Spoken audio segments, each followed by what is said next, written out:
भगवान शिव के साथ नंदी की पूजा जरूरी है। जानिए कान में मनोकामना बोलने के 6 नियम और ये भी जानिए कि नंदी के कान में हम क्यों मनोकामना बोलते हैं। धर्म विज्ञान पर आपका स्वागत है। मैं हूँ कीर्ति राजपूत। भगवान शिव के प्रमुख गणों में से एक है नंदी। नंदी जी कैलाश पर्वत के द्वारपाल भी हैं। उनका एक स्वरूप महिष भी है। महिष को बैल भी कहा जाता है। जब भी हम शिव मंदिर में जाते हैं तो शिवलिंग के सामने कुछ दूरी पर नंदी महाराज विराजमान रहते हैं। शिव जी के साथ नंदी की पूजा जरूरी। कई लोग सीधे मंदिर में चले जाते हैं और शिवलिंग की पूजा करके चले आते हैं, लेकिन शिव जी के साथ उनकी पूजा भी करना जरूरी है, अन्यथा शिवलिंग की पूजा का पुण्य प्राप्त नहीं होता है। बैल की पूजा या कथा विश्व के सभी धर्मों में मिल जाएगी।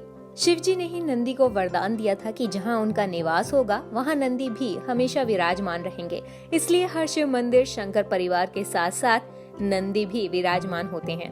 जब भी मंदिर जाएं तो शिवलिंग का जलाभिषेक करने के बाद नंदी की प्रतिमा के समक्ष दीपक जलाएं। उसके पश्चात आप नंदी महाराज की आरती कीजिए।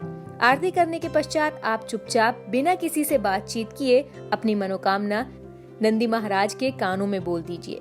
मनोकामना बोलने के बाद आप बोलें कि नंदी महाराज हमारी मनोकामना पूरी करो।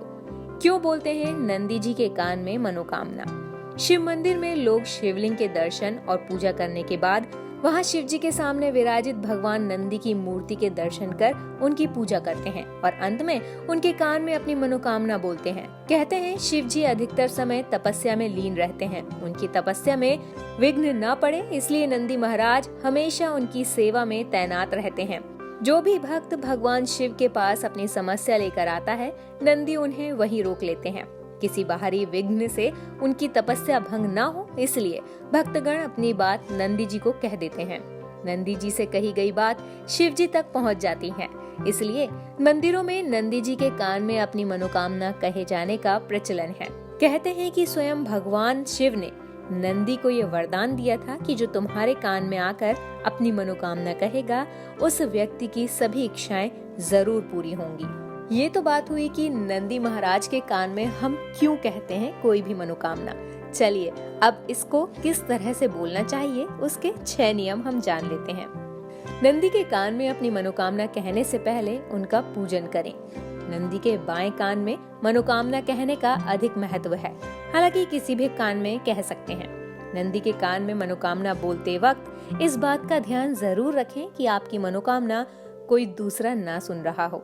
मनोकामना बोलते वक्त आप अपने होठों को अपने दोनों हाथों से ढक लें ताकि कोई आपको देख नहीं पाए। नंदी जी के कान में किसी भी व्यक्ति की बुराई या किसी का बुरा करने की बात ना कहें।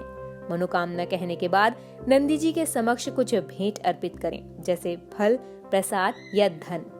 तो अगर भगवान भोलेनाथ से अपनी कोई भी मनोकामना मनवाना हो तो नंदी जी से एफर्ट्स जरूर लगाएं। और कैसे लगाएं ये हमने आपको नियम बता दिए हैं। ये जानकारी आपको कैसी लगी हमें कमेंट करके जरूर बताएं। अगर आपको ये पसंद आई तो इसे लाइक, शेयर और YouTube चैनल धर्म विज्ञान को सब्सक्राइब करना ना भूलें। एक और नए वीडियो के साथ जल्द होगी आपसे मुलाकात। तब तक के लिए टेक केयर।